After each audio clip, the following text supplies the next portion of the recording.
جب میں 4 سال کا تھا تو مجھے لگتا تھا کہ میرا ابو دنیا کے سب سے بہترین انسان ہے۔ جب 6 سال کا ہوا تو مجھے یقین تھا کہ ابو سب کچھ جانتے ہیں، انہیں ہر چیز کا علم ہے۔ جب 10 سال کا ہوا تو مجھے لگتا تھا کہ ابو اچھے تو ہیں پر ذرا غصے کے تیز ہیں۔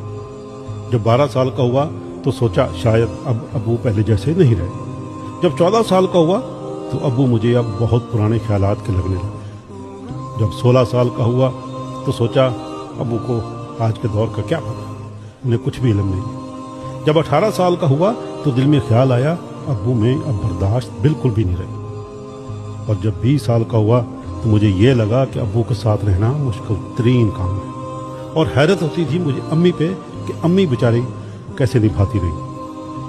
اور جب 25 سال کا ہوا تو لگتا تھا کہ ابو کو میری ہر بات پہ اور میرے ہر کام پہ اعتراض ہے۔ جب 30 سال کا ہوا تو سوچا کہ ابو کے ساتھ اتفاق رائے ناممکن ہے، شاید دادا جان کو بھی ابو سے یہی شکایت رہی ہوگی۔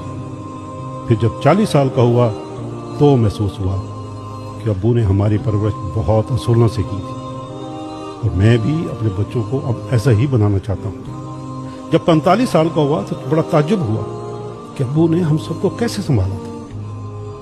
جب 50 سال کا ہوا تو سوچا بچوں کی تربیت کتنا مشکل کام ہے، پتہ نہیں ابو نے ہمیں بڑا کرتے ہوئے کتنی مشکلیں کی ہوں گزرے ہوں گے، کتنی راتیں جاگ کر گزاری ہوں گی۔ اور جب 55 سال کا ہوا تو احساس ہوا ابو کتنے دانا ذہین اور کتنے سمجھدار انسان تھے۔ اور جب 60 سال کا ہوا تو دل سے نکلا ابو واقعی سب سے اچھے تھے۔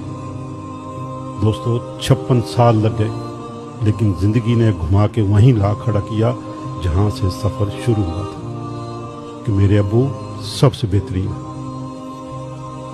دوستو آئیے جب تک ہمارے ماں باپ زندہ ہیں ان سے محبت کریں، ان کی خدمت کریں، دل دکھانے والے نہ بنیں۔ یہ وقت بہت بے رحم ہے، کل کو صرف یادیں رہ جائیں گی۔